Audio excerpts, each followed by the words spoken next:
بسم الله الرحمن الرحيم. اللهم صل على محمد وآل محمد. وصفتنا اليوم عبارة عن نوعين من السلطة، سلطة الباذنجان وسلطة الحمص بطحينة. نستخدمها يعني كسلطة نحطها مع الوجبة. هاي السلطات غنية بالفيتامينات، بها بروتينات، تغنيك عن وجبة ممكن إذا أنت متبعة نظام غذائي. تعطي فيتامينات للجسم وتنطي إحساس بالشبع، وإحنا محتاجين هذا الشيء خاصة بفصل الشتاء، الدنيا باردة وأغلب الوقت بالبيت فناكل هواية، لذلك نحتاج في الشيء يسد المعدة. نبدي إن شاء الله وصفتنا بالصلاة على محمد وآل محمد. اللهم صل على محمد وآل محمد. عندنا كمية من الحمص المسلوق، تضيفي لها فصين من الثوم وخاشوقتين أو 3 لبن، بالإضافة إلى الملح، بالإضافة إلى نصف ليمونة حامضة. هاي المكونات كلهن ينخبطن مع بعض بالخلاط الكهربائي، ست البيت، أي شيء عندك. لكن آخر شيء تضيفيه بعد الخلط هو الراشي، خاشوقتين من الراشي. قبلها لا تضيفيه، لأن يخلي القوام يصير ثقيل، ويصير ثقيل على الماكينة وعلى الخلاط بصعوبة تتحرك، فلذلك آخر شيء تخليه. إحنا ها هي حاليا كملت الحمص بطحينة، بقى فقط التقديم. هاي أول سلطة خلصت عندنا.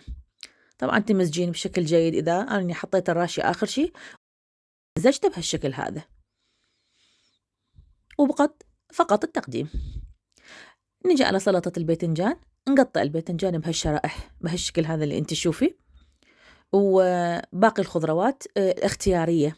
أنا حبيت أحط الجزر، الفلفل الأخضر والفلفل الأحمر والبصل. الجزر طبعا إضافة من عندي أني، هو بالوصفة الأصلية ما موجود. حتى الفلفل، لكن إحنا كأمهات بيوت وربات بيت دا نحط أي شيء بفيتامينات لأجل العائلة ولأجل الأولاد، بسبب إنهم ابتعدوا، يعني ابتعدوا عن الأكل الصحي، ابتعدوا عن الأشياء المفيدة. يعني أنا أطفالي نادرا ما ألقاهم ممكن يأكلون فلفل مثلا، أو يدورون يأكلون جزر.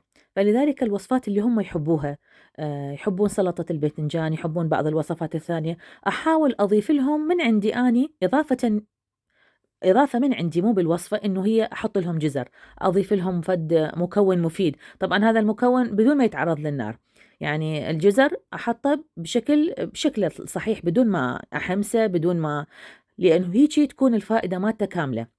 بهاي الوصفة مال سلطة الباذنجان الكثير يعني البصل ينحمس، الفلفل ينحمس، أنا هاي ما أسويتها. ليش؟ حتى يبقى البصل وتبقى الخضرة بكامل فائدتها وفيتاميناتها. هاي خضرواتنا كملت، ثرمناها، فنخلطها مع بعض. هسه نجي على النقطة الأخيرة اللي هي شرايح الباذنجان. نقليها على النار ونحمسها بشكل زين، تاخذ لون ذهبي، ونضيفها على المكونات الأخرى. طبعا ورا ما نخليها على ورق نشاف على مود الزيت الإضافي كله يطلع. طبعا المكونات كلها مثل ما لاحظتي ما بها أي زيت، فقط الباذنجان حمسناه بالزيت وهمينا طلعناه. احنا هنا ورا ما خبطنا المكونات كلها مع بعضها، نضيف لها كمون. الكمون جدا مهم بهاي الوصفة، وفلفل أسود، وتضيفين كاتشب، وتضيفين دبس الرمان، إذا حبيتي صاص أيضا، ونضيفين أيضا عصير ليمون وملح. هاي فقط المكونات اللي احنا نحتاجها. وزيت الزيتون هاي إضافة من عندك للفائدة، لأن زيت الزيتون معروف بفوائده. طبعا زيت الزيتون البكر وليس المعاد.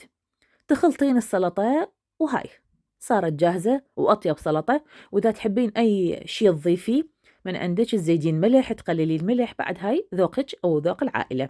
بس احنا كملت سلطتنا وصارت جاهزة وفقط على التقديم. وإذا حسيتي بالخضروات قوية مو لينة، ممكن تبقيها هالسلطة إلى ثاني يوم بالحامض مالتها بالصلصة، وتصير لينة، وتصير الخضروات كلها ذابلة.